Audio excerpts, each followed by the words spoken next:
Sean todos bienvenidos a esta nuestra primera clase de la asignatura Bacteriología General.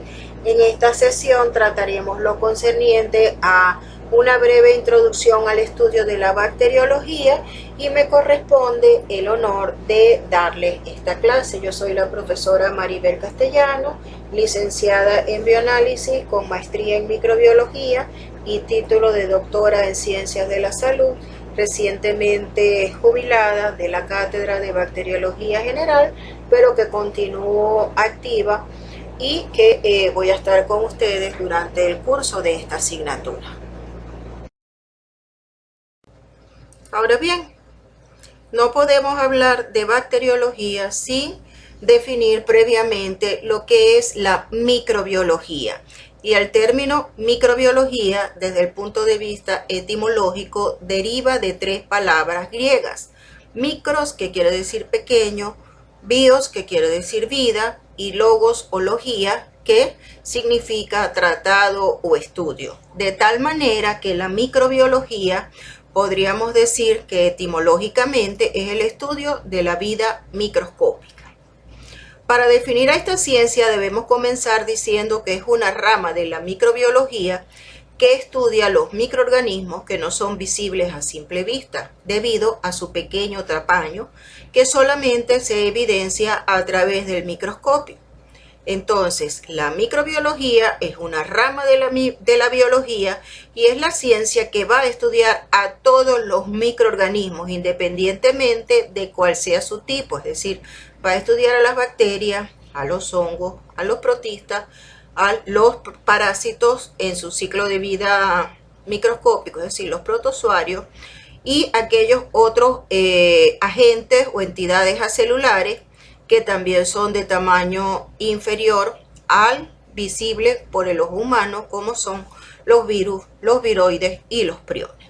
Ahora bien, la microbiología como ciencia no es una ciencia estática, sino que es una ciencia dinámica que está en continuo proceso de expansión, porque a medida que mejoran las tecnologías, los procesos, debemos entonces estar en capacidad de estudiar o de descubrir, de entender mejor cada una de las características constituyentes de estos microorganismos, contribuyendo a generar más conocimiento, y por eso se dice que esta ciencia está siempre en proceso de expansión.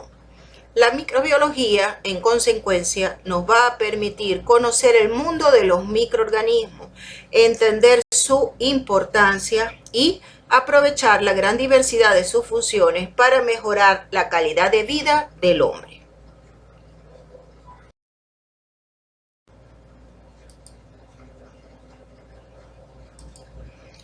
Dijimos entonces que la microbiología es la rama que estudia a los microorganismos.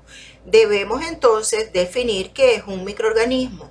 Los microorganismos no son más que seres de tamaño microscópico, dotados de individualidad, y con una organización biológica relativamente sencilla, que se pueden presentar como organismos unicelulares, cenocíticos, coloniales o pluricelulares, pero independientemente de cómo se presenten, no van a tener diferenciación en tejidos y órganos, que es característico de los organismos eucariotas superiores, y que necesitan, obviamente, para su estudio de una metodología particular propia y adecuada a sus pequeñas dimensiones. Es decir, que por lo general en la ciencia se estudian objetos de un tipo en particular, que guardan ciertas similitudes.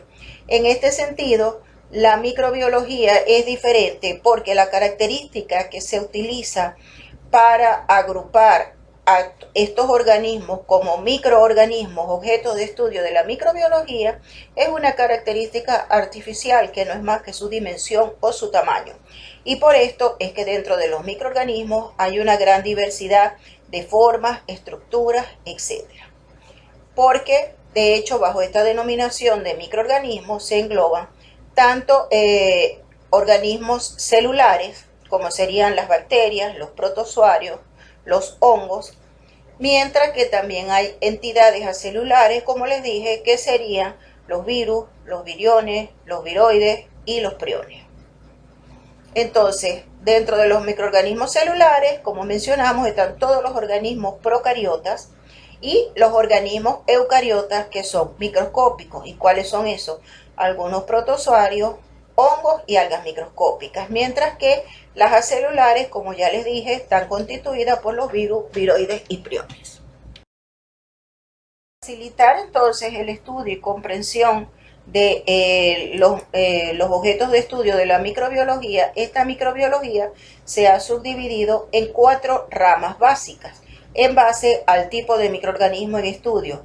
Tenemos entonces bacteriología, parasitología, virología y micología. Comenzaremos definiendo entonces lo que nosotros vamos a estudiar en esta asignatura, que es la bacteriología. La bacteriología va a estar representada por aquella subrama de la microbiología que se encarga de estudiar la morfología, la ecología, la etología, es decir, el comportamiento, la genética y la bioquímica de los procariotas, entendiendo por procariotas a las bacterias o bacterias verdaderas y las arqueobacterias, así como también su relación con la medicina, como la industria y otros muchos aspectos relacionados con ella. O sea que la bacteriología se refiere al estudio integral de las bacterias, sus efectos sobre el medio ambiente, la salud del hombre, los animales y las plantas. La parasitología es aquella rama de la microbiología que se encarga del estudio de los microorganismos que llevan vida parasitaria, es decir, que estudia el parasitismo. Y en este sentido estudia a los organismos vivos parásitos y la relación de ellos con el organismo que lo alberga, que es el hospedador, y su medio ambiente. Además estudia entonces las parasitosis o enfermedades causadas en el hombre, animales y plantas por los organismos parásitos. Es común que ustedes vean a veces microbiología y parasitología separados. ¿Por qué? Porque la parasitología en sí va a estudiar, digamos, la parte microscópica de los organismos que llevan vida parasitaria, fundamentalmente, que serían los protozoarios. Y también hay quienes abogan que la parte de los helmintos y los artrópodos, o sea, estructuras que son macroscópicas, de estas separadas. Sin embargo, puesto que estos tipos de microorganismos también tienen algunas formas de vida microscópica, hay autores que consideran que tanto el minto como protozoarios y artrópodos son objetos de estudio de la microbiología.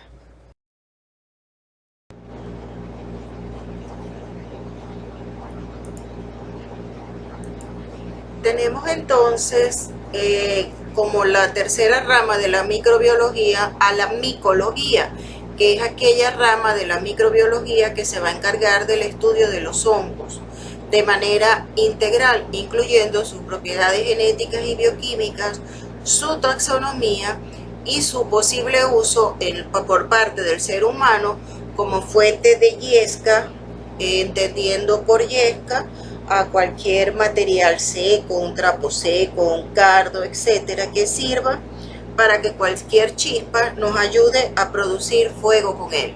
También en la medicina tradicional, en la elaboración de alimentos y también de compuestos enteógenos. Por compuestos enteógenos vamos a hacer referencia a cualquier preparado de naturaleza vegetal que tiene propiedades psicotrópicas, de tal manera que cuando se ingiere provoca una alteración del estado de conciencia y por lo tanto es de utilidad en contextos espirituales, religiosos, en rituales, sobre todo los rituales de los chamanes, indígenas, etc. Además, obviamente, de su posible uso médico y recreativo. Y también dentro de la micología se estudian los peligros que pueden provocar los hongos, que pueden representar, mejor dicho, los hongos para la salud del hombre y los animales a través de su toxicidad o infección. Y la última rama, que sería la virología, que es aquella, obviamente, que se encarga del estudio de los virus, interesándose fundamentalmente en el estudio de su estructura, clasificación, evolución, las formas de infectar y de cómo secuestra las células del hospedero para su reproducción, la manera como interactúa con la fisiología y la inmunidad del organismo hospedero, las enfermedades que provocan en las células que lo hospedan, las técnicas para su aislamiento y cultivo, así como también su posible uso en investigación y terapia.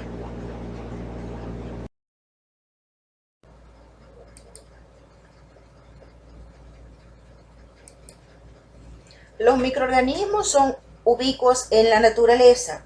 La mayoría de ellos son saprófitos y pueden tener efectos favorables sobre el medio ambiente, sobre los alimentos y sobre la salud del hombre, y otros pueden actuar como microorganismos patógenos produciendo efectos completamente opuestos. Entonces, ¿por qué estos microorganismos son importantes? En primer lugar, porque ayudan a mantener el equilibrio de los organismos vivos y las sustancias químicas en el medio ambiente. Es decir, que desde este punto de vista, los microorganismos ayudan a mantener, digamos, el equilibrio ecológico en la Tierra. También constituyen la base de la cadena alimenticia en los ambientes acuáticos como océanos, lagos y ríos. Adicionalmente, los que se desarrollan en el suelo ayudan a la degradación de los residuos orgánicos y a la incorporación del gas nitrógeno presente en el aire dentro de estos compuestos orgánicos. Y por eso son recicladores de todos los elementos químicos en el suelo, el agua y el aire. Además, hay algunos microorganismos, los provistos de pigmentos fotosintéticos, como las cianobacterias y algas microscópicas, que cumplen funciones importantes en la fotosíntesis al regenerar entonces el contenido de oxígeno en la atmósfera y reducir, o mejor dicho, transformar el dióxido de carbono producto de la actividad del hombre. En cuanto a la salud del hombre, podemos decir que los microorganismos que forman parte de la microbiota del hombre y de los animales a nivel del intestino son importantes para la síntesis de vitaminas, como por ejemplo la vitamina K, la vitamina B, y también en los procesos digestivos. Para nadie es un misterio que a lo largo de la historia los microorganismos han tenido también aplicaciones industriales en la síntesis de algunos compuestos y algunos productos como acetonas, ácidos orgánicos, enzimas, alcohol, ¿ok? Recuerden que las levaduras son microorganismos y son de utilidad para la producción de ¿qué? De cerveza, de vino, de whisky y otro tipo de compuestos de yogur, etcétera. De medicamentos como los antibióticos, que muchos provienen de bacterias y de hongos, de hormonas, incluso también de alimentos. Como mencionábamos previamente, hay pocos microorganismos que son patógenos o productores de enfermedades, si los comparamos con la gran mayoría de especies saprófitas. Sin embargo, el conocimiento de estos microorganismos patógenos es necesario para la medicina y otras ciencias relacionadas con la salud.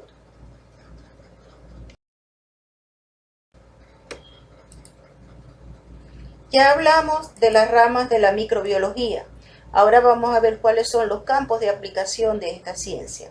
Y sin lugar a duda, el más importante para nuestro caso, en el caso de ustedes como futuros estudiantes de bioanálisis, como futuros profesionales del bioanálisis, sería la microbiología médica o microbiología clínica, que se va a encargar del estudio de los microorganismos causantes de enfermedades en el hombre, así como también de la prevención y control de las enfermedades producidas por estos microorganismos, que son conocidas colectivamente como enfermedades infecciosas. Así como tenemos la microbiología médica y clínica, que hace mención entonces fundamentalmente a la relación de los microorganismos con las enfermedades producidas en el hombre, Tenemos también el campo de aplicación de la microbiología a la veterinaria, y en este caso se encarga del estudio de los microorganismos que causan enfermedades en los animales, ya sea en los animales domésticos como las mascotas, los perros, los gatos, etc., o los de interés económico como las aves de corral, los distintos tipos de ganado, etc. Tenemos también entonces la parte que se encarga de lo concerniente a los microorganismos que afectan a la parte agrícola, la parte vegetal, y entonces tenemos la microbiología agrícola, que estudia el papel que desempeñan los microorganismos en la formación y fertilización de los suelos, el control de las plagas, es decir, de los insectos dañinos para la planta, también mediante el empleo de microorganismos, y por supuesto en los efectos dañinos de los microorganismos sobre las plantas. A consecuencia de esta microbiología agrícola surge otro campo de aplicación de la microbiología muy relacionada, que sería la llamada microbiología de los alimentos, que va a estudiar tanto los efectos dañinos como los efectos beneficiosos que tienen los microorganismos sobre los alimentos. Por ejemplo, si queremos utilizar o preparar un yogur, utilizamos un tipo de microorganismo. ¿Para qué? Para fermentar la leche y que produzca esa cierta acidez característica del yogur. Pero también es cierto que hay microorganismos que cuando contaminan los alimentos pueden producir alteraciones en sus características organolépticas, es decir, en el sabor, en el olor, etc. Y en estos casos, entonces, los alimentos no son aptos para consumo humano. Y desde el punto de vista, digamos, del ecosistema, tenemos a la microbiología ambiental y la microbiología del agua. La microbiología del agua se va a ocupar del estudio obviamente, de aquellos microorganismos que puedan estar presentes en el agua causando su contaminación. Y lo que busca es obtener agua de excelente calidad y también el empleo de los microorganismos a fin de regenerar, es decir, de tratar las aguas de desecho y hacerlas nuevamente aptas para su uso, por ejemplo, en sistemas de riego, y de esta manera conservar este recurso tan valioso como lo es el agua para la vida humana. Y tenemos por último en este caso la microbiología ambiental, que estudia y analiza la diversidad y función de los microorganismos en entornos naturales o incluso artificiales, y nos permite conocer diferentes aspectos de la participación y del efecto que tienen los microorganismos en los diferentes ecosistemas, y entender entonces la importancia de su intervención, ya sea perjudicial o benéfica. Es decir, que en la microbiología ambiental nosotros vamos a tener, digamos, una especie de combinación de los distintos campos de aplicación de la microbiología que hemos mencionado. Ahora bien, esos no son los únicos campos de aplicación de la microbiología. Podemos ir más allá y tenemos la microbiología industrial, también conocida como biotecnología, que es la parte de la microbiología que está orientada a la producción de elementos de interés industrial, que hace uso de procedimientos donde intervenga en alguna etapa un microorganismo. Esto puede ser, como les decía, la producción de bebidas alcohólicas, pero también puede ser la producción de hormonas y otros medicamentos. Tenemos la microbiología evolutiva, que estudia la evolución desde los microorganismos hasta llegar al hombre, y que incluye la sistemática y la taxonomía microbiana. Tenemos desdichadamente otro tipo de microbiología que no debería existir, pero que existe, que es la microbiología bélica o de la guerra biológica, que consiste en usar intencionalmente algunos microorganismos o sus productos tóxicos, es decir, algunas de sus toxinas, para causar daño o incluso la muerte al hombre, a los animales y plantas. Es decir, que consiste en el uso de los microorganismos para generar armas biológicas. Tenemos también la microbiología genética o genética microbiana, que como ustedes pueden imaginarse al observar la imagen, consiste en el estudio de la organización y regulación de los genes microbianos. Y obviamente está estrechamente relacionada con la biología molecular. Y más futurista tenemos entonces otro campo, que es la microbiología espacial, conocida también como xenobiología, o sea, la biología de lo extraño, de lo foráneo, ¿ok? Que estudia la posible existencia de microorganismos fuera del ambiente de la Tierra, es decir, en el espacio exterior, en otros planetas. Y también incluye el potencial uso que podrían tener los microorganismos como fuente de alimento, de energía y en el mantenimiento de un balance de oxígeno y dióxido de carbono en el interior de las naves espaciales. Obviamente, esto es un campo más nuevo y en constante evolución. Muy bien, ahora que ya tenemos idea de lo que es la microbiología y lo que es la bacteriología, debemos hablar de otra ciencia que está estrechamente relacionada con la microbiología y la bacteriología, que es la taxonomía.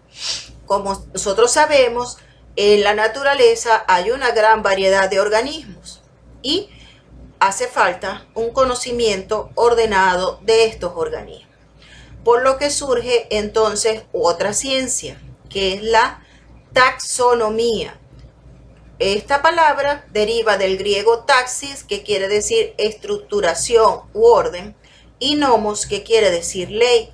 De tal manera que la taxonomía es la ciencia que se va a encargar de la clasificación biológica. Y va a estar compuesta a su vez por tres ramas que son independientes por sí mismas, pero que están estrechamente relacionadas. ¿Y cuáles son estas tres ramas? La clasificación, la nomenclatura y la identificación. La clasificación consiste en qué? En agrupar o en estructurar a los organismos en, digamos, categorías o grupos que son denominados taxones de acuerdo a criterios especiales. Estos criterios pueden ser desde el punto de vista fenotípico, desde el punto de vista genético o desde el punto de vista evolutivo. Y tenemos en segundo lugar la nomenclatura, que es lo que más vamos a estudiar en este momento, que sería la asignación de nombres a cada uno de los grupos o taxones en los que hemos dividido a los organismos, y que esta nomenclatura está regida con normas que tienen validez a nivel internacional. Y la tercera parte constitutiva o rama constitutiva de la taxonomía, que es la identificación, que va a corresponder entonces a la parte práctica de la taxonomía. Consiste en qué? En determinar, cuando tengamos un aislamiento de un microorganismo en particular, decir que pertenece a un grupo o a taxón reconocido previamente y asignarle entonces y decir pertenece a este taxón.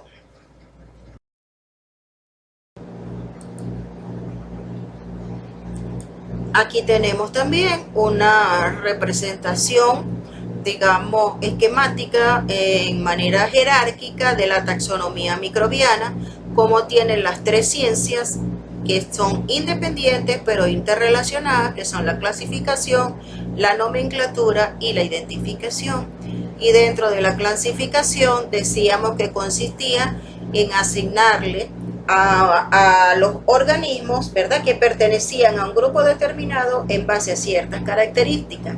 Y aquí están los grupos o taxonomías, los grupos taxonómicos o categorías taxonómicas más utilizados: reino, división, clase, orden, familia, género y especie, aunque en ocasiones también hay algunas como superfamilia o subfamilia, superorden, suborden, subgénero, subespecie, ¿ok? o sea que existen a veces tribus, a veces existen categorías intermedias entre estas categorías principales. La nomenclatura, como veremos ahora más adelante, se basa en el estudio de la nomenclatura binominal o binomial, ¿okay? Donde a cada organismo, y en este caso en particular es a cada microorganismo, le vamos a asignar entonces un nombre que está constituido por dos palabras. Por eso es que dice que es binominal. ¿Okay? Y en la identificación, que tomando en cuenta las características importantes de un organismo, ya sea de forma genotípica o fenotípica, podemos decir entonces que un determinado microorganismo, de acuerdo a sus características, pertenece entonces a este grupo taxonómico y en definitiva entonces le damos el nombre que le corresponde.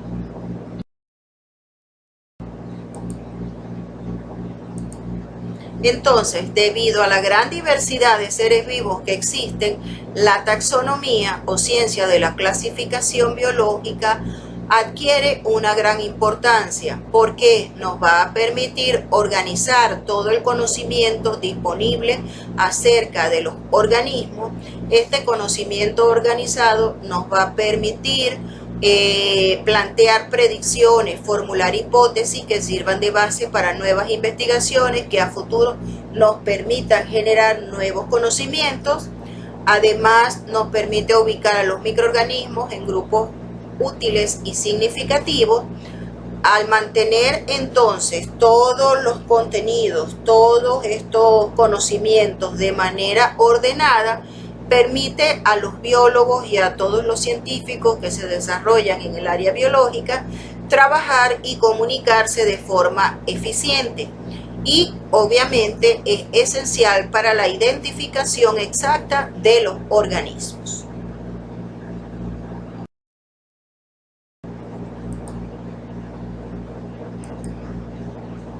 Ahora bien, la clasificación de los seres vivos ha ido progresando a medida que el conocimiento del hombre también se ha ido haciendo cada vez mayor. Y entonces, por ejemplo, en los tiempos de Aristóteles, en los tiempos antiguos, teníamos seres vivos, y si esos seres vivos eran móviles, entonces eran animales. Si tenían clorofila y llevaban a cabo fotosíntesis, eran vegetales. Y todo lo que era inerte, o sea que no tenía vida, era clasificado entonces en un tercer reino o reino mineral. Por eso quedó aparte de los seres vivos. Después vino un señor muy importante para nosotros, Carlos Linneo, quien en el año de 1731 se olvidó entonces del llamado reino mineral y clasificó a los seres vivos en los dos reinos tradicionales, reino animal y reino vegetal. Pero después se comenzaron a ver que existían especies de organismos, mejor dicho, con características intermedias entre animales y vegetales, como por ejemplo fueron las bacterias y los hongos, y entonces Carlos von Nayeli en el año de 1857 propuso entonces que las bacterias y los hongos, por su similitud con los vegetales, fueran ubicados dentro de este reino. Pero después viene Haeckel en el 1884 y dice que no, y propone un sistema de clasificación en tres reinos. Y entonces él habla de reino vegetal, reino animal y reino protista, como veremos posteriormente. Aquí, continuando con este breve resumen del tira y encoge de la clasificación de los seres vivos, vemos entonces que en el año de 1937 Eduardo Chatón introdujo el término procarionte para diferenciar a las células que carecen de un núcleo definido por una membrana nuclear de las células nucleadas características de los vegetales y los animales. Luego, en el año de 1956, Herbert Copeland proporciona un nuevo sistema de clasificación. En este caso, él habla de la existencia de 4 reinos. años después, Roger Steiner en el 61 proporcionó la definición actual que conocemos de lo que es un organismo procariota. 7 años después, en el 1968, Robert Murray propuso entonces que los procariotas constituyeran un reino aparte que se denominaría en consecuencia reino procariota o monera. Luego, un año después, en el 69, Robert Whittaker propone un esquema de clasificación que fue muy aceptado, que es el sistema de los 5 reinos. En el 77, Carl Guth propone que no son 5 reinos, sino que son 6 reinos, que los estudiaremos ahora más adelante. En el 85, Margulis y Schwartz proponen una reestructuración de este sistema de 5 reinos, o sea que volvemos hacia atrás. Según ellas, estamos en el sistema de 5 reinos. Pero 5 años después viene Carl Guth, que había hablado del sistema de los 6 reinos, y plantea en 1990 la necesidad de crear un nuevo taxón por encima del de reinos, que serían los dominios, diciendo que entonces todos los organismos vivos pertenecen a 3 dominios básicos, 2 procariotas y 1 eucariota. Y Cavalier-Smith en el año de 1998 proponen el sistema de clasificación, que existen 8 reinos y 2 superreinos. En esta diapositiva podemos ver entonces una representación esquemática de la clasificación de los 3 reinos de Haeckel, donde yo les decía que teníamos el reino Plantae, donde están todas las categorías de las plantas, que él denominó metafitos, los animales o metazoa, y todo lo que no era ni planta ni animal caía dentro de un nuevo reino, que era el reino protista, ¿ok? Esta fue la clasificación propuesta por Haeckel. Hablábamos entonces previamente de que Herbert Koplan había a su vez clasificado a los seres vivos en 4 reinos, que ustedes pueden observar acá.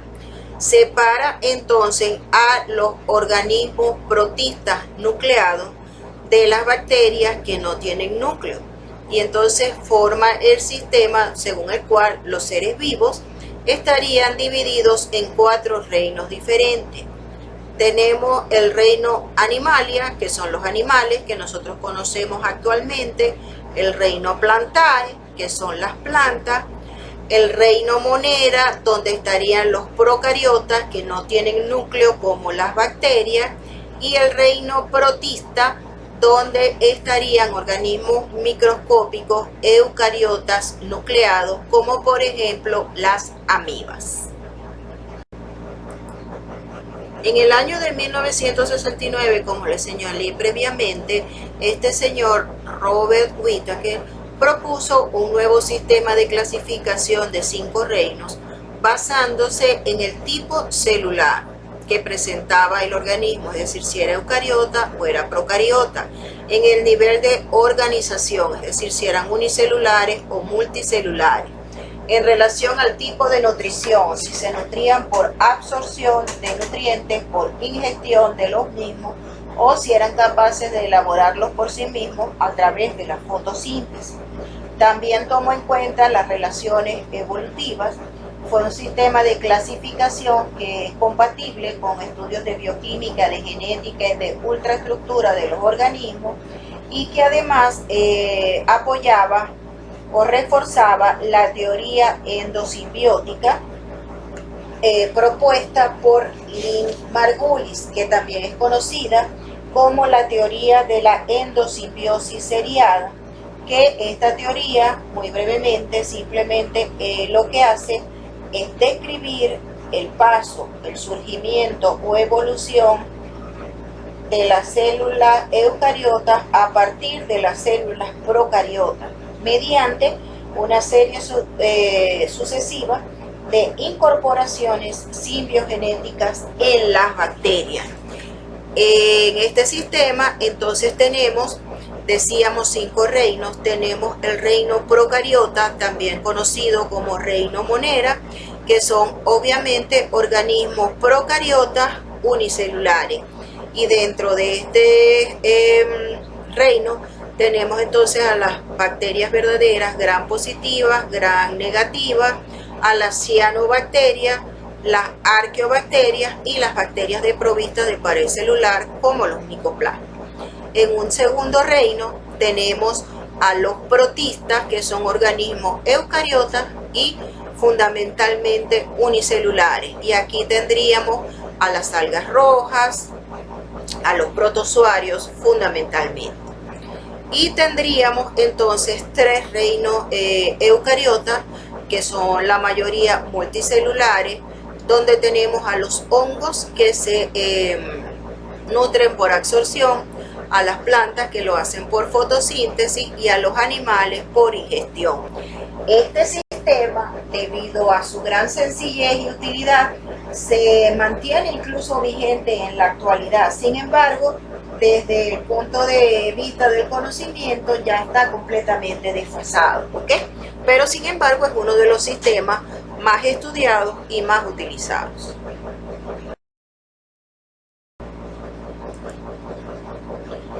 Parte de la razón de que este sistema de 5 reinos pasara un poquito al olvido es el sistema propuesto por Karl Guls en el 1977, y que se basa en el sistema de 6 reinos. Simplemente el reino procariota, o sea, el reino de las bacterias, él lo subdividió en 2 reinos aparte, hablando de las eubacterias o bacterias verdaderas y las arqueobacterias o bacterias primitivas, que digamos iba a ser un subgrupo de bacterias recién descubiertas.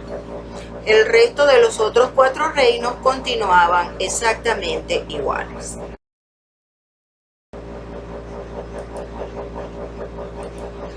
Aquí está el sistema de reestructuración de los 5 reinos propuesto por Margulis y su compañera Carlen Schwarz, ¿ok? Donde ellas también mantuvieron el sistema de 5 reinos, pero hicieron algunas modificaciones. O sea, era similar al de Whittaker. Tenemos al reino procaria o reino monera, que serían las bacterias, y el resto de los reinos serían eucariotas, y dentro de esos eucariotas tendríamos a los llamados prototistas, que es un término que no habíamos utilizado, que son los protistas unicelulares eucariotas, que incluirían también a los pluricelulares de organización simple, como las algas. Luego tendríamos a los hongos, a las plantas y los animales. Carl Guls continuó con sus estudios y no se conformó con haber subdividido el reino de las bacterias en 2, sino que ahora propone que los organismos están o pertenecen a 3 dominios básicos, es decir, que por arriba del reino hace falta una nueva categoría taxonómica, que sería el dominio. Esta propuesta es tomando como base el modelo evolutivo de clasificación, basándose en las diferencias en las secuencias de los nucleótidos presentes en los ribosomas y en el ARN de transferencia de la célula, la estructura de los lípidos existentes a nivel de la membrana celular y la sensibilidad de estos organismos a los antibióticos. Y él dice que todos estos 3 dominios tendrían una célula antepasada o común, un antepasado universal o progenote, que a lo largo de la evolución dio origen a 3 diferentes tipos de células, cada una de las cuales correspondía o responde a un dominio. Entonces, en estos 3 dominios, como les mencionaba, tendríamos un dominio eucariota y 2 dominios procariotas. Entonces tendríamos entre el primer dominio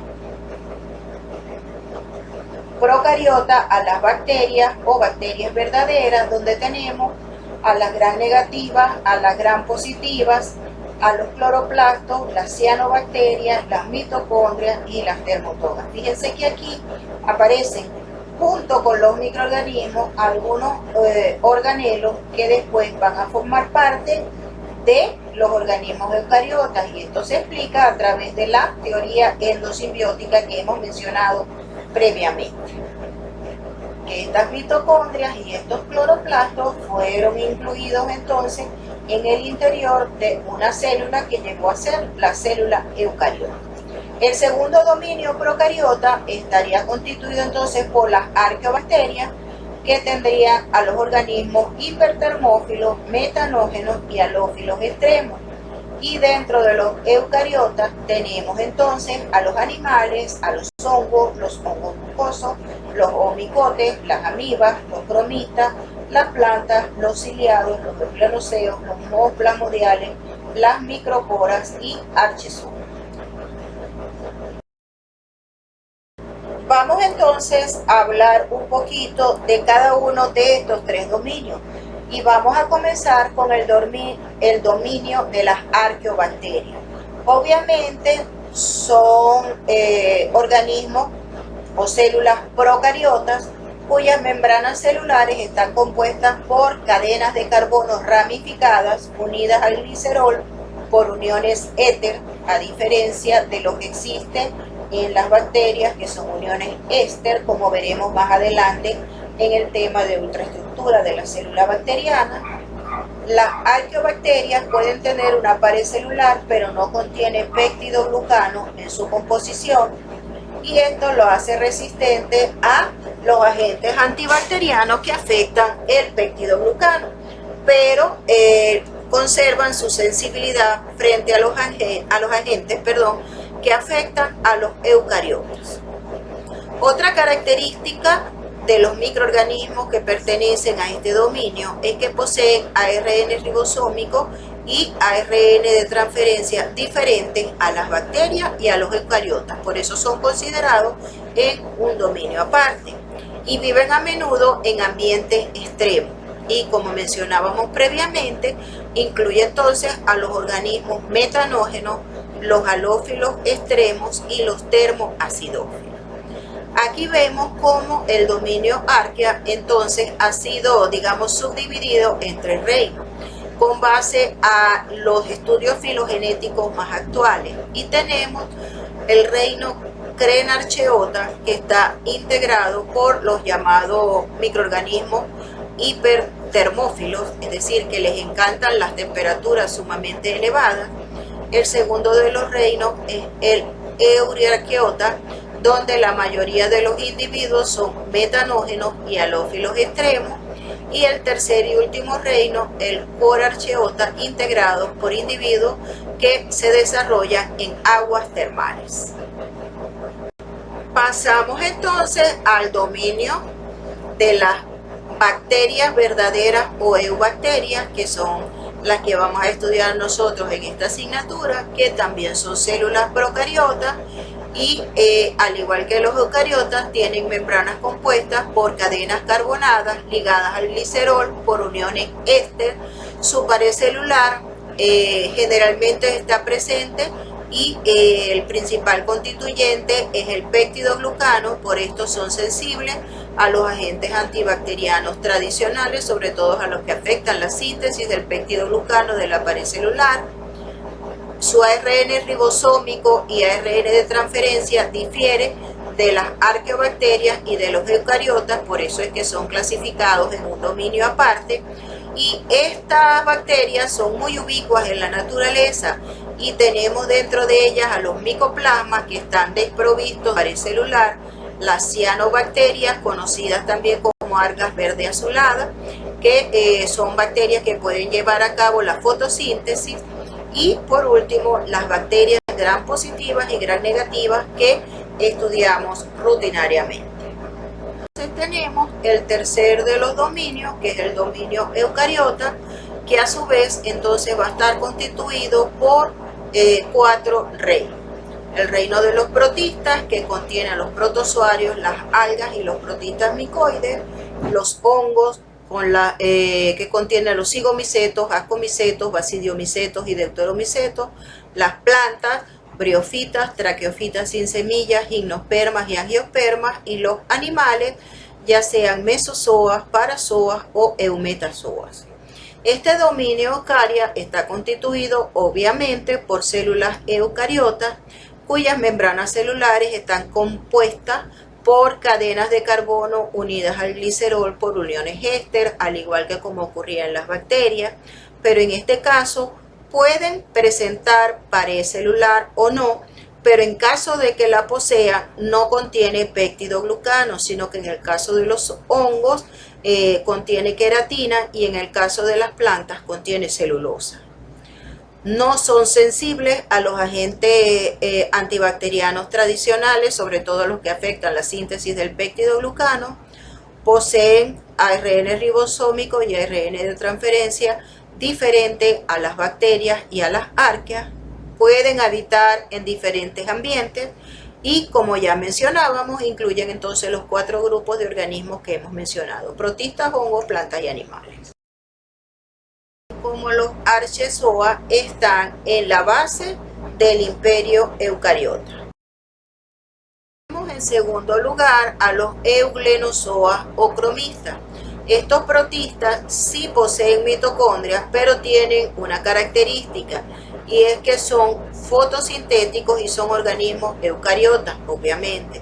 Dentro del grupo se incluyen la mayoría de las algas que tienen cloroplastos que portan clorofila A y clorofila C, y también algunas especies que están íntimamente relacionadas con ellas, pero que no tienen clorofila coloreada, como por ejemplo las algas doradas, las pardias, las diatomeas, etc.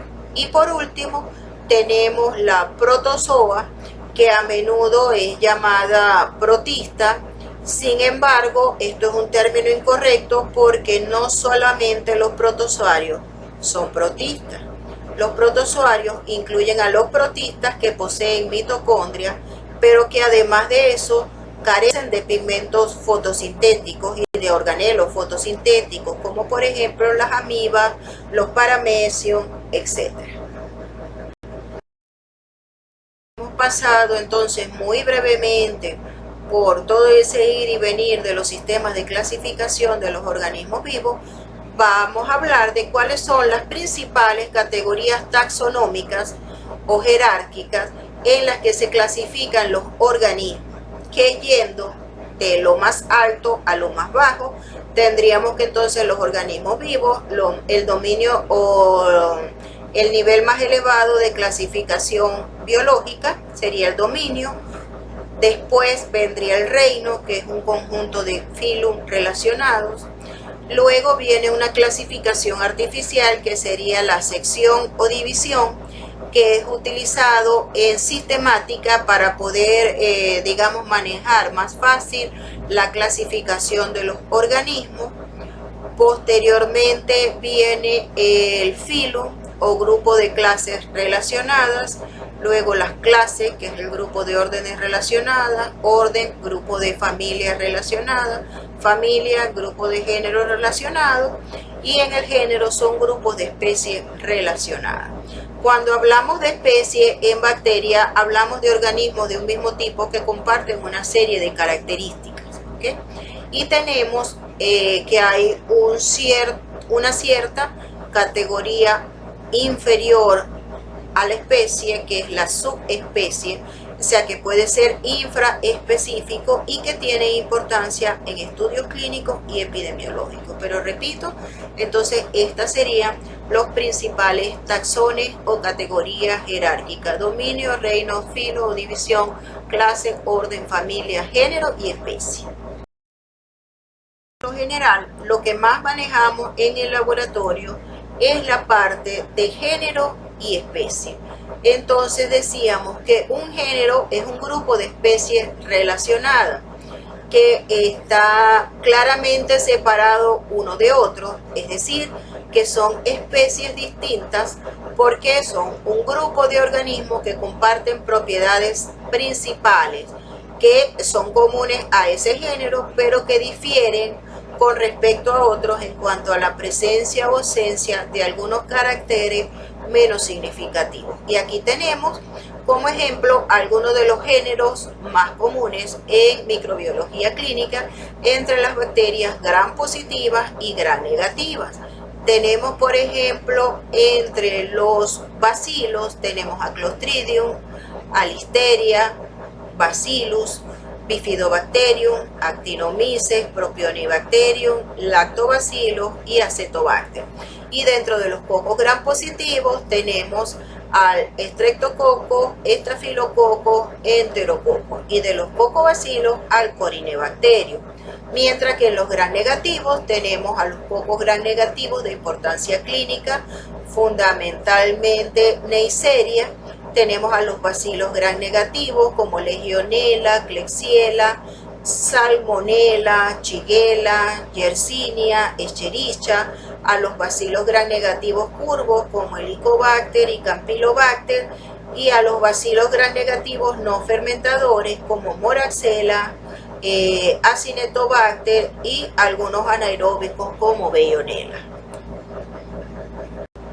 Entonces, en las bacterias, la unidad taxonómica básica va a ser la especie, ¿ok? Y la especie agrupa una serie de cepas que poseen un alto grado de similitud en sus propiedades y que van a diferir de manera significativa de otro grupo de cepas. Esta definición de especie en bacteriología está en constante revisión y por lo general se han caracterizado por diferencias fenotípicas y genotípicas. De hecho, de manera estándar, la definición metodológica de las bacterias, de una especie bacteriana, es aquella que cuando el porcentaje de hibridación entre dos bacterias, es decir, entre una bacteria 1 y una bacteria 2, es igual o mayor al 70%, se puede decir que esas dos cepas bacterianas pertenecen a la misma especie. No obstante, se pueden definir las especies de manera más precisa utilizando secuencias del ARN ribosómico. De hecho, dos bacterias cuyo ARN ribosómico 16S tenga un 97% o más de homología, muy probablemente pertenecerán a la misma especie. Por eso que en la actualidad se utiliza un criterio polifásico, es decir, una combinación de características fenotípicas y genotípicas, incluyendo a la filogenética. Y en un futuro se dice que entonces la definición de especie va a ser basada fundamentalmente en estudios genéticos. Aquí tenemos algunas de las especies principales de importancia clínica, como algunos ejemplos: un Streptococcus pyogenes, una Neisseria gonorrhea, un Streptococcus pneumoniae y una Neisseria meningitidis. Entonces, un ejemplo de cómo sería una estructuración jerárquica en taxonomía de bacterias, utilizando como ejemplo a Shigella dysenteriae. Pertenece entonces al dominio bacteria, al filo o división de las protobacterias, a la clase de las gamma proteobacterias, al orden de las enterobacterales, a la familia Enterobacteriaceae, que está constituida a su vez por diferentes géneros, pero nos interesa en este caso el género Shigella, y dentro de las posibles especies del género Shigella, entonces esta pertenecería a la Shigella dysenteriae.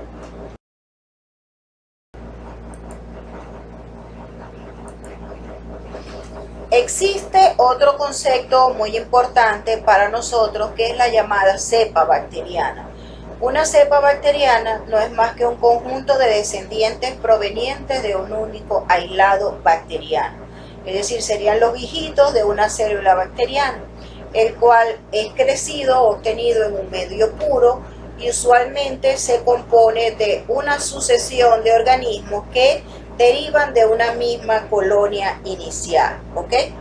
Va a representar entonces a un conjunto de individuos de una población de una especie bacteriana que comparte ciertas características fenotípicas o genotípicas, pero que a su vez lo van a diferenciar ligeramente dentro de otras de su misma especie. Sin embargo, esas diferencias no son tan grandes o no son lo suficiente para ubicarlo en otra categoría de especies diferentes. No obstante, como hemos mencionado, las cepas dentro de una misma especie se pueden diferenciar ligeramente unas de otras, dando origen entonces a categorías de clasificación a nivel de subespecie cuando se hace la tipificación de organismos. Es así entonces como por debajo de la especie podemos tener otra subdivisión, por así decir, que sería la cepa. Aquí tenemos como ejemplo una cepa de Lactobacillus, donde estos lactobacilos son utilizados para la producción de probióticos.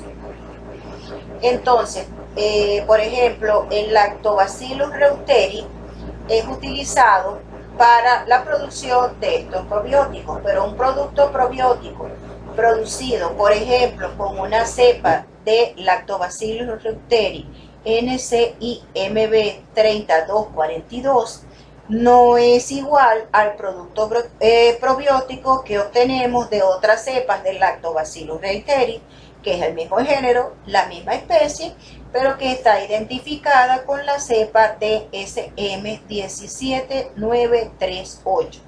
Y es por esto entonces que las bacterias se deben definir y probar en los estudios clínicos de acuerdo al tipo de cepa en cuestión.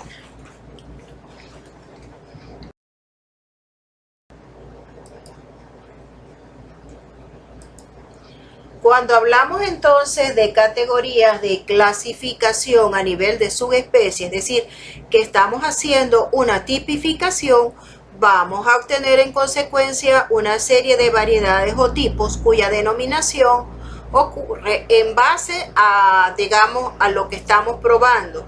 Si estamos probando antígenos distintos, entonces hablaremos de 0 variedades o 0 tipos. Si es tipificación por fagos, hablamos de fagovariedades. Si es a través de diferencias bioquímicas y fisiológicas, hablamos de biovariedades. Si es por la patogenicidad, se denominan entonces patovariedades. Si es por diferencias morfológicas, morfovariedades. Y si son por diferencias o similitudes en el ADN, hablamos entonces de genovariedades.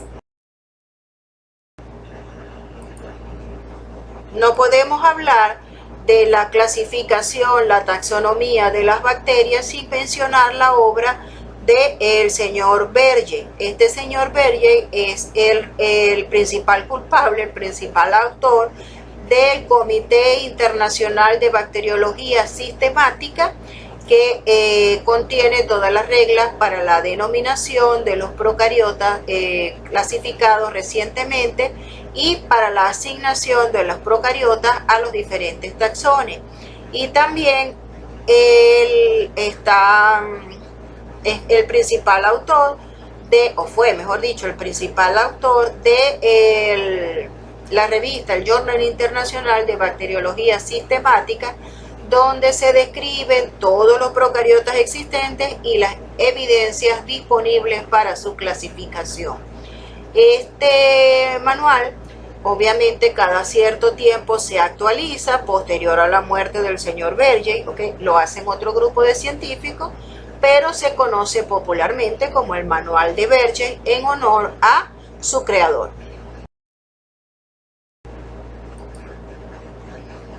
En este manual de Berger de bacteriología sistemática, en su segunda edición, que es la más reciente, existen 4 volúmenes. El primer volumen contiene todo lo concerniente a las arqueobacterias, cianobacterias y organismos fotótrofos o géneros de ramificación profunda, donde tenemos entonces a las arqueobacterias y algunas bacterias gram negativas. En el volumen 2 están contenidas todas las protobacterias, específicamente las gram negativas. En el tercer volumen están las gram positivas con bajo contenido de guanina citosina, donde tenemos el filum de los firmicutes o pared celular gram positiva y el filum de los micoplasmas o microorganismos gram positivos, pero desprovistos de pared celular, ¿okay? Pero que por contenido de guanina citosina han sido agrupados junto con los gram positivos.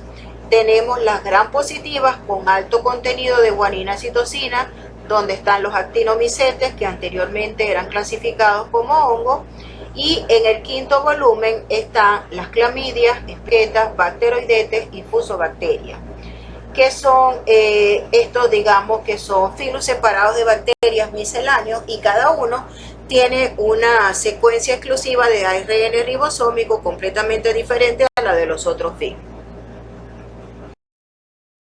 Hemos hablado de la clasificación de los organismos y debemos mencionar que existen entonces dos sistemas básicos de clasificación: un sistema de clasificación natural o filogenética y un sistema de clasificación artificial o fenética. Este sistema de clasificación fenética es un sistema de clasificación que va a agrupar a los organismos en función de sus características fenotípicas. Los microorganismos que comparten una característica determinada van a formar parte entonces de un taxón único. Y puede haber entonces una clasificación fenética de tipo monotética cuando existen una serie de características clave, o sea, características únicas, y politética cuando hablamos entonces de una clasificación numérica en base a porcentajes de semejanza general que van a dar origen a los llamados dendrogramas, que los dendrogramas no más que van a ser representaciones gráficas de, digamos, las características. Fíjense, por ejemplo, en este caso es un dendrograma generado de géneros bacterianos aislados de 3 especies de insectos agrupados por el origen del tejido, ¿ok? Entonces nos dan una representación gráfica que, basándose en la clasificación fenética o artificial, nos da un dendrograma, a diferencia de otra representación que es el cladograma, que lo obtenemos por la clasificación filogenética o natural, que agrupa a los organismos en base a sus posibles relaciones evolutivas. Esto es de muy difícil realización en el caso de las bacterias porque carecemos de registros fósiles, ¿ok?, que nos permitan entonces hacer un cladograma. Aquí vemos uno en base a la secuencia del ARN ribosómico 16S del género de Golbachia y otras riquexias, o sea que son microorganismos muy relacionados que anteriormente eran parte de un solo género, pero ahora vemos cómo pertenecen entonces a géneros y especies diferentes. ¿Cuáles son esas características, digamos, morfológicas, típicas, clásicas que utilizamos para la clasificación taxonómica de las bacterias? Dentro de las morfológicas tenemos la forma celular, el tamaño celular, la morfología colonial, su ultraestructura, sus características de tinción, la presencia o no de flagelos y de cilios en el caso de los microorganismos eucariotas, el mecanismo de desplazamiento o movilidad, la forma y localización de las endoesporas, las inclusiones celulares, etc. Pueden ser características fisiológicas y metabólicas como la fuente de carbono y de nitrógeno, los componentes de la pared celular, fuentes de energía, productos de fermentación, tipo de nutrición, temperatura óptima de crecimiento, la capacidad o no de luminiscencia, el mecanismo de conversión de energía, movilidad, tolerancia osmótica, su relación con el oxígeno, pH óptimo de crecimiento, presencia o no y tipo de pigmento fotosintético, necesidad y o tolerancia de sal, producción de metabolitos secundarios y sensibilidad a antibióticos, entre otras. Dentro de las características ecológicas tendríamos el ciclo vital, relaciones simbióticas, patogenicidad, preferencia de hábitat, necesidad de temperatura, pH, oxígeno y concentración osmótica, y dentro de la genética la posibilidad de recombinación por conjugación o transformación o a través del intercambio de material genético por plásmido. Todas estas serían características clásicas aplicadas en taxonomía bacteriana y que pertenecen a la clasificación fenética monotética. En esta lámina tenemos ahora las características moleculares, donde podemos tener composición de ácidos nucleicos, el contenido de guanina citosina, donde podemos utilizar también la secuenciación de ácidos nucleicos, la hibridación de ácidos nucleicos o la comparación o los patrones de proteínas.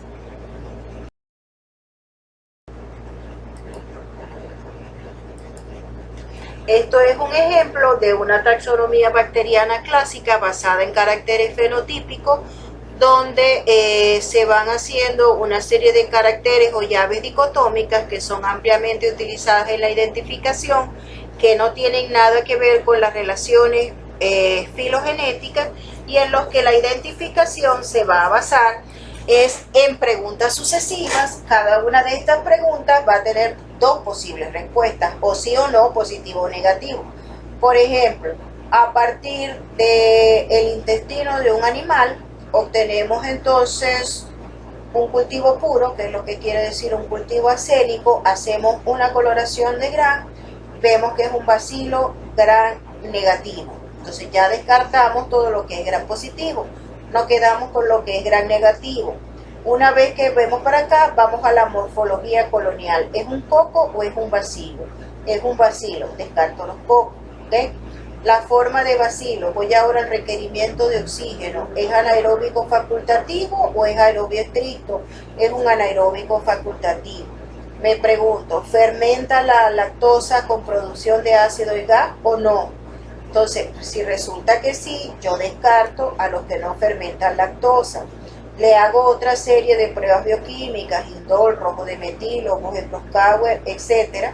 Y dependiendo de los resultados que me dan, si positivo o negativo, llego en definitiva a decir, ah, era una Escherichia coli.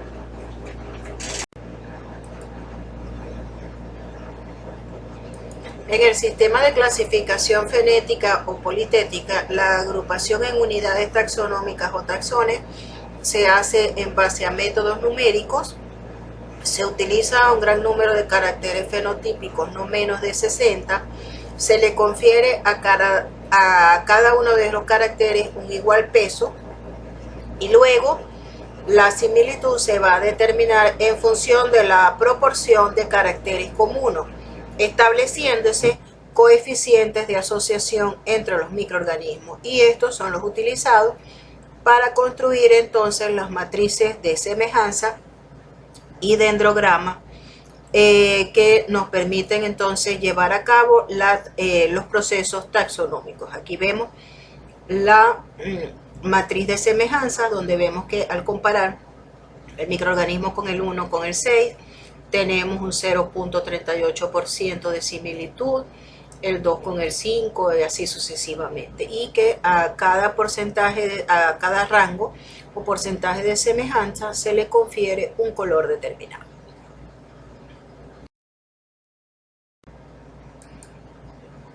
La taxonomía molecular entonces va a estar basada en el estudio de las moléculas, específicamente de caracteres genotípicos a través de la hibridación ADN-ADN y la determinación de la huella molecular o fingerprinting, y de caracteres fenotípicos como la quimiotaxonomía y el empleo de biomarcadores lipídicos.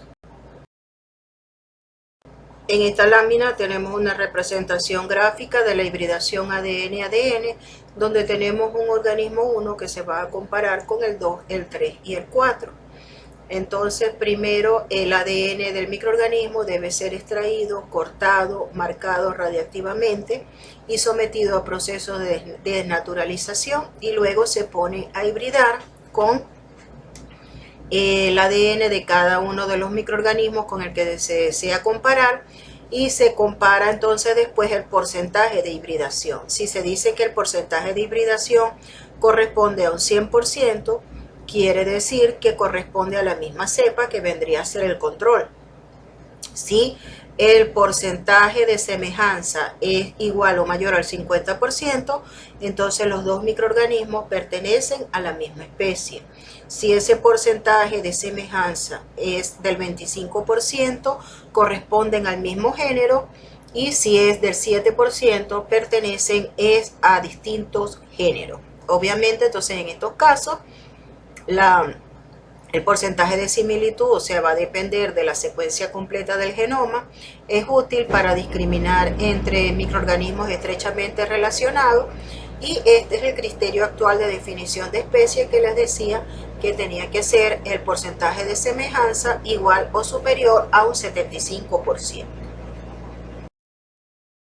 esta lámina vamos a tener un ejemplo de la determinación de la huella dactilar molecular o fingerprinting, donde las secuencias del ADN de un organismo también sometidas a un proceso de digestión con las llamadas enzimas de restricción. Luego, cada material genético que ha sido digerido se coloca en un orificio de origen diferente, en un gel de agarosa. Se hace pasar una corriente eléctrica a través del gel para separar los fragmentos en base a su tamaño, a su carga eléctrica. Luego se revela el gel con tinción con bromuro de tidio que fluoresce a la luz ultravioleta. Se toma la fotografía y se compara el patrón de bandas obtenido con las muestras con el patrón de bandas obtenido con un patrón de peso molecular. Entonces se compara y nos permite en este caso determinar que ninguna de estas 6 bacterias es igual a la otra. ¿Y por qué? Porque todos los perfiles de bandas obtenidos son diferentes. Y este método de tipificación nos permite a nosotros incluso una resolución a nivel de subespecie. Ahora bien, en todos esos casos la taxonomía ha sido monofásica. Actualmente la tendencia moderna es a la taxonomía polifásica, donde simplemente se hace un consenso, una integración de todos los distintos tipos de caracteres estudiados, tanto fenotípicos como genotípicos y filogenéticos, para llegar entonces a la identificación de un organismo. Otro concepto importante en consecuencia es el de la sistemática o filogenética. Este nombre viene del griego, que quiere decir filum, tribu o raza, y génesis, que quiere decir generación, origen. Es decir, que es el término, este término hace referencia al desarrollo evolutivo de una especie de organismo. Entonces, la sistemática o filogenética como ciencia consiste en el estudio de la historia evolutiva de los organismos, en la cual la jerarquía de cada uno de los taxones va a reflejar entonces las relaciones evolutivas o filogenéticas existentes entre estos organismos.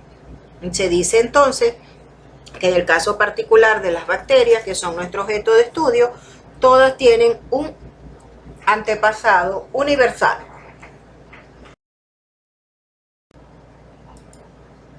Ahora, ¿cuáles son las bases de esta filogenética molecular?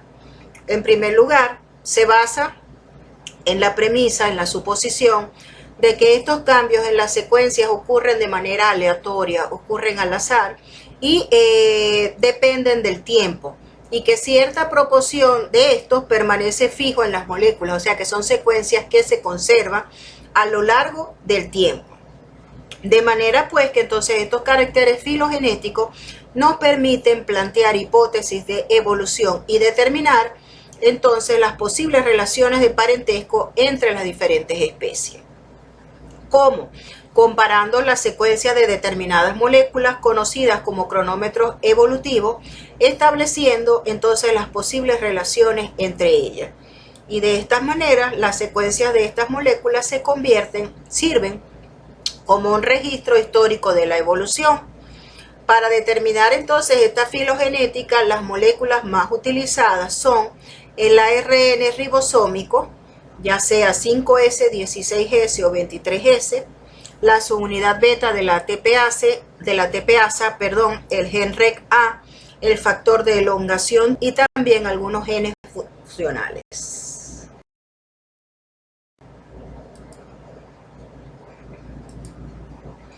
La filogenética busca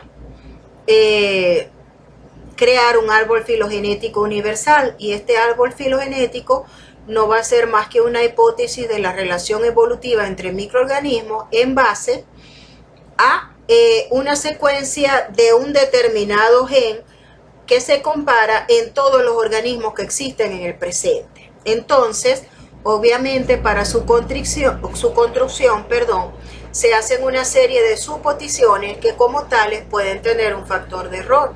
Ahora, lo importante es determinar si estos errores son capaces de invalidar o no la hipótesis filogenética que resulta. Entonces, basándose en este árbol filogenético universal, fue que Carl Guth y su discípulo Gary Olsen establecieron la existencia de 3 dominios, ¿verdad? De los cuales 2 son procariotas y 1 es eucariota. Sin embargo, ellos lo que buscan a través de esta filogenética es determinar cuál es el último ancestro común que a lo largo de la evolución dio origen a estos 3 dominios de seres vivos existentes en la actualidad. Y este último ancestro común se conoce popularmente como LUCA, lo cual corresponde, es el acrónimo de sus siglas en inglés. O sea, el último antecesor, el último ancestro universal común. Esta gráfica se las traje simplemente para que vean el árbol filogenético propuesto en la actualidad de los principales linajes bacterianos existentes, tomando como base a el ARN ribosómico 16S. Obviamente, la mayor parte de las bacterias que nos interesan a nosotros dentro de la microbiología clínica corresponden a las protobacterias, a las bacterias gram positivas y a las clamidias.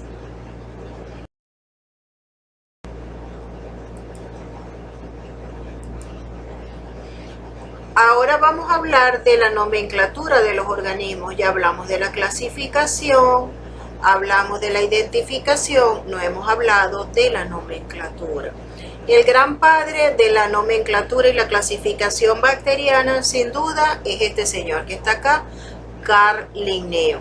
Este señor fue el que le puso nombre y apellido a los animales y plantas en su obra publicada Species Plantarum, que la publicó en el año de 1753 y que es considerada de gran valor en la actualidad por muchos investigadores, quienes dicen que lo que no tiene nombre no existe. En consecuencia, fue Linneo quien le dio una entidad a las cosas, que es equivalente a que él las estuviera creando.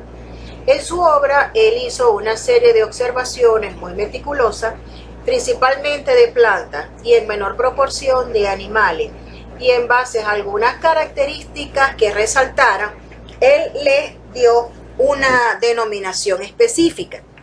Y por ejemplo, al hombre actual, al hombre sabio, lo denominó, al hombre que conoce, lo denominó Homo sapiens, en oposición al hombre que vivía en la época de las cavernas y lo denominó Homo troglodytes. También, por ejemplo, en el caso de los hongos, hizo, digamos, una comparación muy evidente a la forma de este hongo que él denominó Phallus impúdico, obviamente por su morfología muy similar a la de un pene, ¿ok?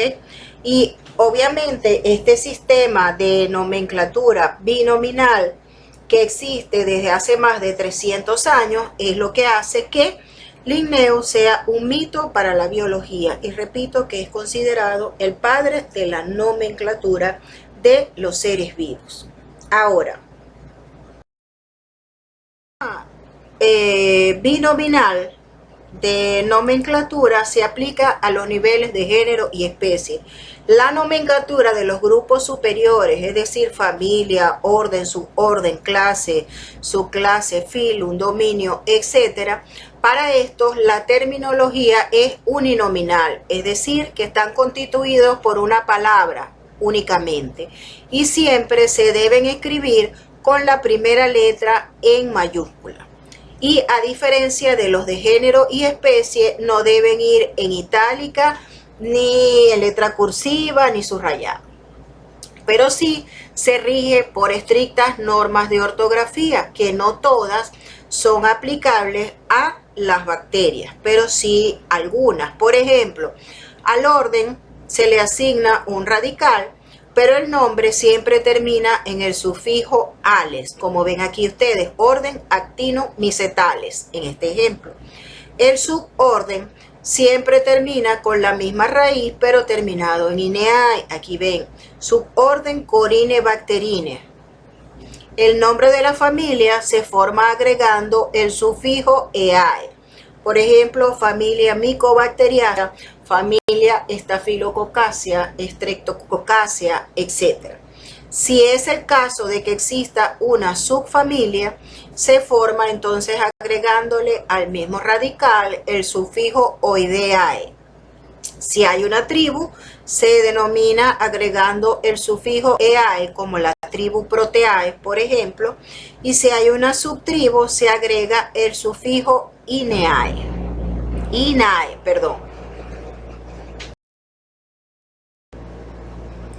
A diferencia de ustedes que siempre dicen, profe, que los nombres propios no tienen ortografía, los nombres de las bacterias, los nombres científicos sí tienen ortografía y siempre se les corrige y se toman en cuenta.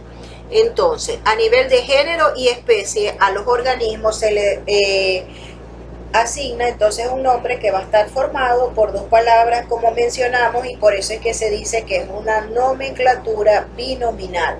Que la primera palabra siempre debe ir la primera letra en mayúscula, que corresponde al nombre del género. Este es una palabra latina o griega o un nombre latinizado, siempre corresponde a un sustantivo y puede tener género femenino, masculino o neutro. Por ejemplo, cuando hablamos de bacillus, es un sustantivo masculino, viene de bastón. Cuando hablamos de Clostridium es neutro porque viene de un objeto que es un oso pequeño. Y cuando hablamos de Neisseria es un sustantivo femenino en honor al apellido de Albert Neisser, que fue el quien identificó al microorganismo por primera vez. Entonces, la primera vez que nosotros escribamos el nombre en un texto, lo debemos escribir completo. Por ejemplo, Escherichia coli. Pero ya después, si vamos a seguir haciendo referencia a la misma bacteria, es decir, a Escherichia coli, podemos abreviar el nombre del género simplemente por una letra y ponemos E. coli, ¿ok? Pero el nombre de la especie siempre debe ir en minúscula. Este epíteto de especie o nombre específico de especie nunca debe ir abreviado y por lo general tiene un carácter de tipo descriptivo. Puede ser un adjetivo que modifica el nombre, como Staphylococcus aureus, que lo que quiere decir que es un estafilococo dorado, porque produce un pigmento color crema amarillo. Puede ser un adjetivo en forma de participio activo de un verbo, como el Clostridium dissolvens, que lo que quiere decir es que es un clostridio disolvente. Un nombre posesivo, que va a modificar al nombre genérico. Por ejemplo, la salmonela que está en los pollos se conoce colectivamente como Salmonella bujiorum. Puede ser un nombre explicativo como el bacilo que habita en las raíces, se denomina Bacillus radicicola. Una característica muy importante es que al escribir el nombre de especie, el epíteto, es decir, la especie, nunca debe ir sola. Por ejemplo, yo tengo Escherichia coli y tengo, por ejemplo, Campylobacter coli. Son dos especies bacterianas de dos géneros diferentes, pero el epíteto es el mismo. Entonces yo no puedo hablar de coli sin decir si es un Campylobacter, si es una Escherichia, o peor aún, puede tratarse también de un protozoario, Entamoeba coli, ¿ok? Entonces nunca se debe utilizar el epíteto específico de especie de manera exclusiva.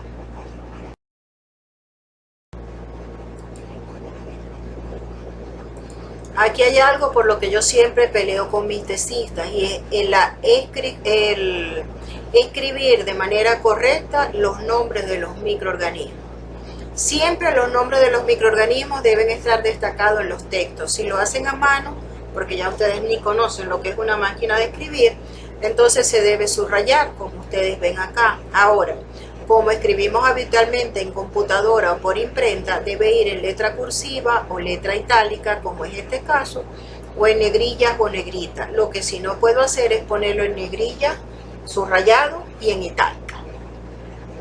Otra característica muy común es colocar al lado del nombre de la denominación binominal del microorganismo el apellido del autor que publicó oficialmente ese nombre, seguido de la fecha. Como ustedes ven acá, Streptococcus mutans, Clark, 1924, quiere decir que fue este señor en el año 1924 quien describió por primera vez a la especie Streptococcus mutans. Ahora, si esa especie actualmente está ubicada en un género diferente, entonces se le debe colocar entre paréntesis el nombre actual de esa especie y también la fecha en que se describió esa nueva especie. Ahora, hay dos terminaciones o dos términos que se utilizan mucho, que son los términos SP para el singular y SPP para el plural. Siempre que se utilizan SP o SPP, deben ir seguidas de un punto y estas no deben ir en letra cursiva, ni subrayada, ni en negrita, sino en texto normal. Si yo no identifico la especie, escribo entonces el nombre del género seguido de SP. Por ejemplo, Staphylococcus SP. En ese caso yo quiero decir una especie de Staphylococcus o una especie, no sé cuál es la especie de Staphylococcus. O sea, digamos sin especie, ¿ok? Ahora, si yo estoy hablando de varias especies, entonces el nombre del género va seguido de SPP. Por ejemplo, si yo digo Klebsiella SPP, se lee entonces como las especies del género Klebsiella.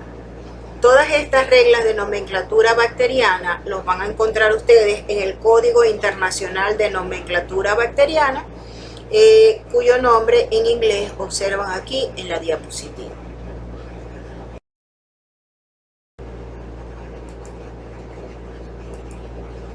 Cuando se hace referencia a una subespecie se utiliza el término SSP seguido de un punto. Por ejemplo, si yo voy a hablar de las subespecies de Klebsiella pneumoniae, Klebsiella pneumoniae subespecie oxytoca o Klebsiella pneumoniae subespecie pneumoniae, basta con que yo escriba K.pneumoniae SSP.oxytoca. Obviamente el nombre del género, de la especie y de la subespecie sí van en cursiva, mientras que el SSP va en texto normal.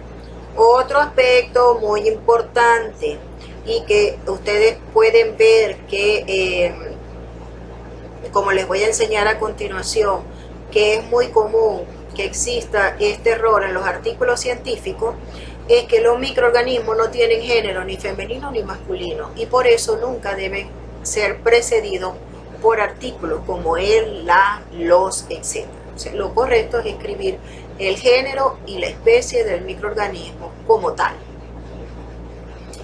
Además, el nombre científico de una especie, como les mencioné previamente, debe escribirse completo cuando se usa por primera vez en el texto. Ya cuando se hace referencia a él posteriormente, se puede abreviar utilizando la inicial en mayúscula seguida de un punto. Pero debe evitarse la abreviatura si puede inducir a confusión entre nombres. Por ejemplo, ustedes están redactando un texto y escriben Staphylococcus aureus y después lo abrevian como S.aureus. Pero después van a hablar de Streptococcus pneumoniae a continuación y lo abrevian como S. pneumoniae. Personas inexpertas que no están familiarizadas con los términos van y descubren nuevas especies bacterianas como hacen ustedes y me hablan de un Streptococcus aureus o un Staphylococcus pneumoniae. Y entonces a mí me da el ataque y me pongo brava con ustedes, ¿ok? Entonces, si se tiende a confusión, lo ideal es escribir completo el nombre, el género y la especie, para evitar esas confusiones. También es recomendable que al inicio de un párrafo se escriba el nombre completo de los microorganismos.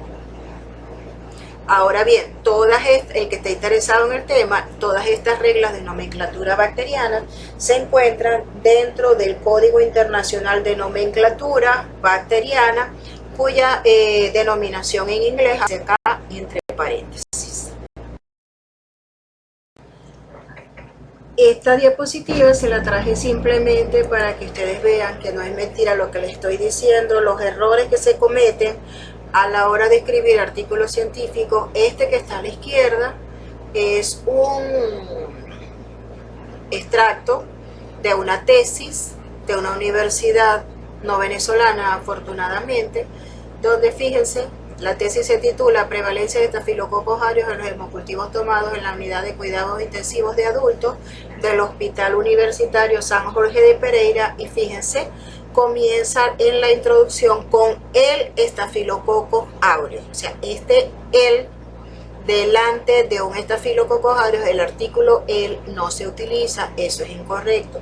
Y además de eso, entonces pueden ver acá la Escherichia coli, el estafilococcus aureus, ¿ok? Completamente un error. Y además de eso, entonces fíjense como acá estafilococcus aureus sí está en cursiva.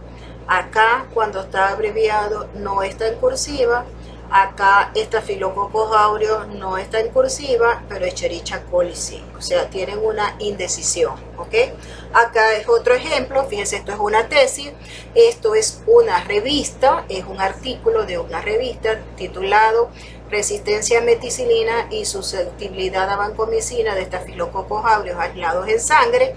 Es una revista, ¿ok? Pero no les voy a decir ni cuál revista, ni quiénes son los autores, y donde ven cómo comienza diciendo el estafilococcus aureus, ¿ok? Cosa que es completamente incorrecta. Ya para finalizar, no quiero terminar sin informarles que las bacterias también tienen nombres comunes, es decir, como los apodos que tenemos nosotros los humanos, ¿ok? La única ventaja de utilizar los nombres comunes es la sencillez.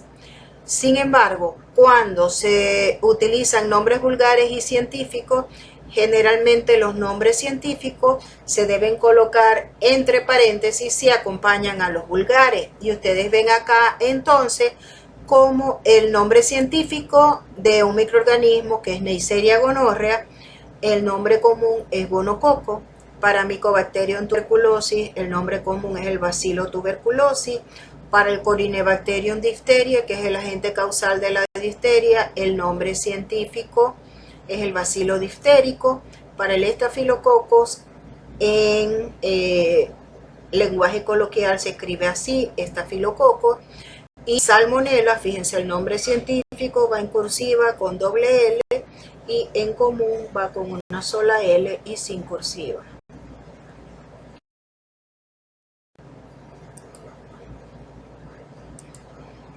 Bueno, muchas gracias por su atención. Esto ha sido toda la información que les iba a ofrecer en esta clase y nos vemos en la próxima clase cuando hablemos sobre la morfología y ultraestructura de la célula bacteriana. Seguimos en contacto.